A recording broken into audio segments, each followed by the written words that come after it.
Bom dia. Bom dia, gente. Bom dia. Beleza. Eu já estava aqui apavorada, como é que eu ia dar conta dos trem. Eu estava vendo o Alisson ali correndo e meu coração batendo. Eu vou pedir licença à mesa para ficar de pé, pelos motivos óbvios, né? Acho que os colegas lá de trás merecem saber pelo menos quem está falando. Né? Cumprimentar a mesa, agradecer muito ao coletivo de fóruns, ao qual faço parte, pelo convite. É uma responsabilidade estar aqui, como todas as encomendas, né, que a gente vai fazendo aí nos Enejos. Fazer um pouco de memória, né? Eu estou desde o primeiro. Nós estávamos lembrando aqui, eu e o time, que nós somos da equipe de relatoria do primeiro. Então, acho que é muito gratificante ver o quanto esse movimento cresceu em participação, em qualidade e, sobretudo, na garra, na luta pela educação de jovens e adultos. Eu recebi uma encomenda e eu costumo ser meio respeitosa. A encomenda foi para que tratasse a política pública de EJA, da sexta confité até a discussão do PNL. Tem muita coisa para falar, né? Falar depois dos colegas que me antecederam, dá para falar muita coisa ainda. Mas eu optei por esse caminho, porque foi esse o caminho que a coordenação aqui do Eneja pediu que a gente trilhasse, ok? Então eu fiz uma dinâmica e até ontem me preocupei muito, porque eu acho que a gente, quando diz que nós estamos neste movimento trazendo os educandos, nós temos que ter, de fato, respeito com esses educandos. Então, eu peço, em primeiro lugar, aos educandos, se eu estiver falando, e vocês não estiverem compreendendo, me interrompam, porque nós vamos trazer para fazer um número e não conseguir acompanhar a discussão e intervir propositivamente, né? Então, eu fiz uma mudança um pouco na lógica aqui para ver se o diálogo ele realmente ocorre, né? Acontece, né? Então, eu queria começar, eu tenho que apertar esse trem aqui, gente.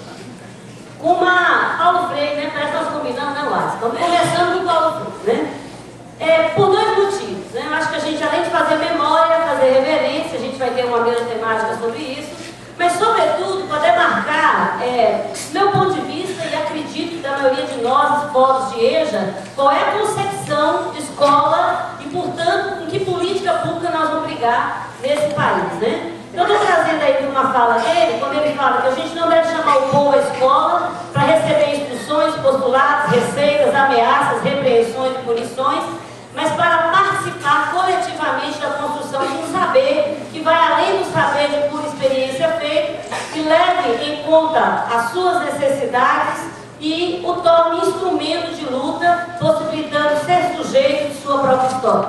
Então, eu queria começar um pouco com essa concepção. É dessa escola, é dessa educação, é desse lugar de ser aluno da EJA que a gente está tentando pensar a política pública.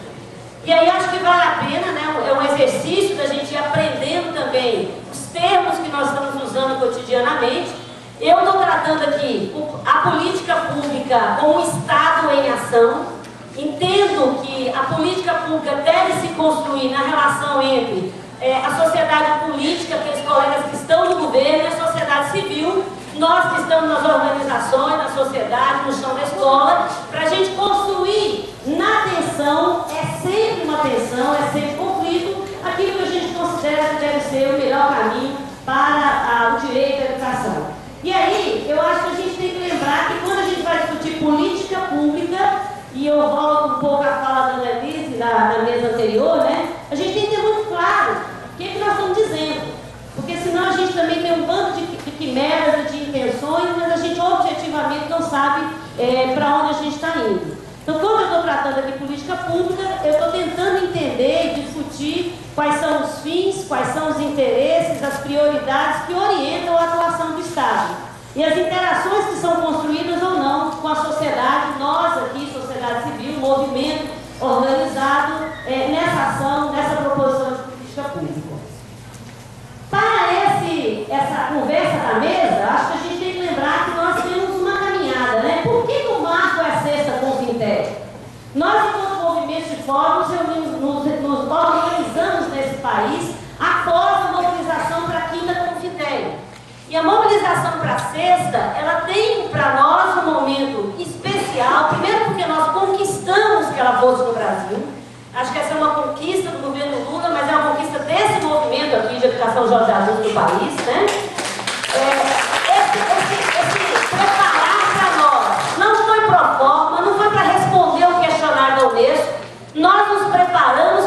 nós entendemos que era uma estratégia política nossa, formatar, formalizar as nossas intencionalidades, nosso jeito de pensar a EJA, para dentro do país. Primeiro, para depois servir para fora, naquilo que a gente teve de participação no México e daquilo que tivemos de participação aqui em Belém, na Sexta Confindéia. Então, eu queria dizer que eu acho que assim, naquela puxada de orelha que nós vimos nos Deus de manhã, boa parte do que nós construímos, que está neste documento, que é o nosso documento nacional preparatório para Confindéias, é o roteiro básico que nós temos que retomar. Não tem que inventar a roda mesmo, não. Não tem que sentar a cada ano ou a cada 2 anos aqui achando que nós vamos escrever grandes outras coisas, se nós não conseguimos materializar isso aqui que nós é que construímos.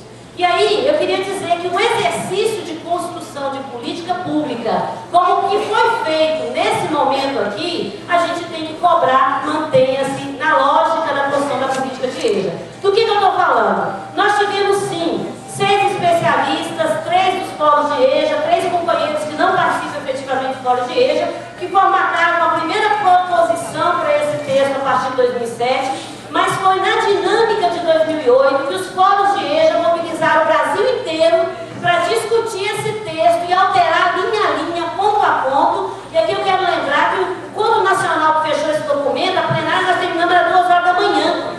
E o que a gente fazia naquela plenária lá era discutir com o secretário Andelas, companheiros, isso não é assim, isso é assim. E o respeito da política pública, eu ouvi a sociedade civil e ser capaz de reconhecer que a publicação do documento é feita por recurso público e que fomos nós que construímos, né? Então, esse documento é uma marca tão importante para nós que atravessa a preparação para a Confindéia e ele impacta na CONAI.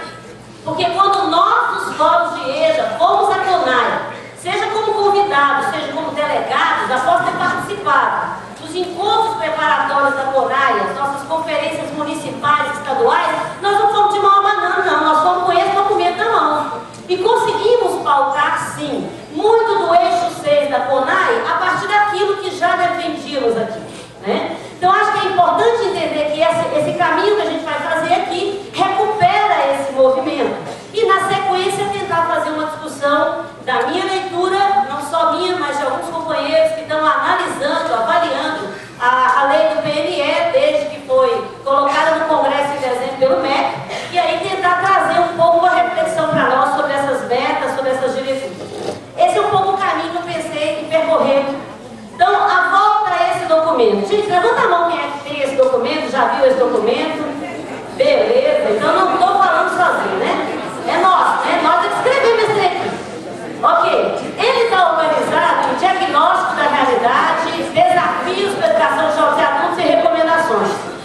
Eu estou, na perspectiva da fala aqui, tentando atualizar algumas coisas, porque, por exemplo, esse primeiro item, que é o item diagnóstico, o que nós tínhamos em 2007 é o dado que está lá.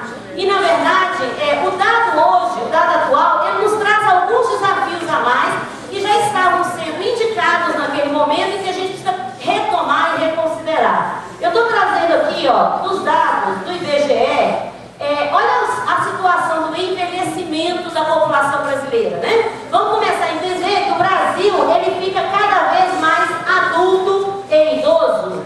Nesse comparativo de 6 anos, que é 2003 a 2009, eu tenho uma queda no percentual de população até 18 anos, e aí vai aumentando de 30 anos e mais o quantitativo de pessoas. Isso traz para nós da EJA um desafio. Essa população envelhece sem escolarização básica. Daqui a pouco a gente vai ver isso, né?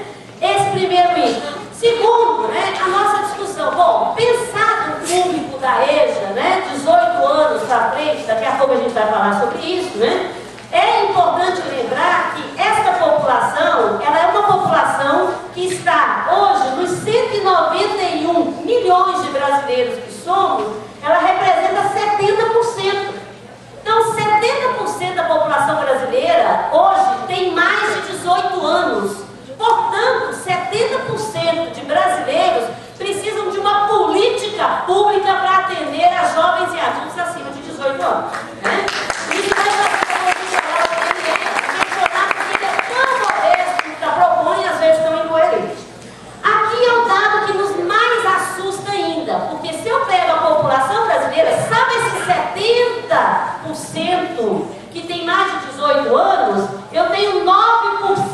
matriculado em algum nível ou modalidade de ensino. Então, pensa bem, esse dado vai demonstrando que a faixa etária de 18 a 19 ali, né, gente? É que eu não estou enxergando nem aqui direito, que nem é. 19, né? Beleza, aqui ó, 18 a 19, nós temos 46% de cobertura, ou seja, a população, mas não é metade desses jovens, né, que estão matriculados. À medida em que a idade vai chegando, como é o nosso caso, né, Tino? A idade vai chegando, vai diminuindo o atendimento dessa faixa etária acima de 20 anos, acima de 25, acima de 20, ao ponto de quem tem mais de 30 só tem 4% de matrícula, seja no ensino fundamental, médio ou superior. Então, isso aqui para dizer o tamanho do desafio de um Brasil que ele se agiganta, né, do ponto de vista da visibilidade internacional, por conta do seu projeto de desenvolvimento econômico, mas como é que ele se vê nesse gigantismo para dentro e para a sua constituição enquanto nação. Bom, esse diagnóstico eu estou tentando atualizar um pouco daquilo que estava no nosso documento, porque esses dados são dados mais recentes. O segundo item do nosso documento se chama Desafios da Educação dos Jovens e Adultos, e nós elegemos 4 eixos temáticos desse desafio. Primeiro, os sujeitos da EJA. Segundo, as estratégias político-didáticas e pedagógicas para a EJA. Terceira, a intersetorialidade da EJA. E por último, a EJA no Sistema Nacional de Educação, onde a gente pautava gestão, recurso e financiamento. Desses itens, eu trago para a gente pensar, para nós, enquanto movimento, para os companheiros do governo, de fato, as pautas que nos tensionam e que a gente vai precisar retomar. Antes desse documento aqui ser publicado, no processo de debate dessa discussão preparatória para a Confinteia, já estava na pauta a discussão da extensão da obrigatoriedade. Então, sobre os sujeitos da EJA, eu queria aqui colocar, e como a Annalise bem lembrou, né, que a gente pense como é que se materializa o debate nesse nível, que tem uma questão que nem nós decidimos ou consensuamos, mas que precisamos enfrentá-la. Qual é o público da EJA? Quem é a educação de jovens e adultos nesse país para ontem, para hoje e para o futuro? E eu trago aqui 2 questões que eu acho que tensionam o nosso movimento. A emenda constitucional, quando ela declara que a educação básica obrigatória e gratuita dos 4 aos 17 anos de idade será assegurada, inclusive, sua oferta para aqueles que não tiveram acesso à idade própria. Nós temos vários problemas com essa história aí, né? Mas, sobretudo, dizer o seguinte: é importante ampliar a obrigatoriedade, sem dúvida. A inclusão da obrigatoriedade, né, nos alunos ligados à educação infantil, nas crianças da educação infantil e abarcar até 17 anos.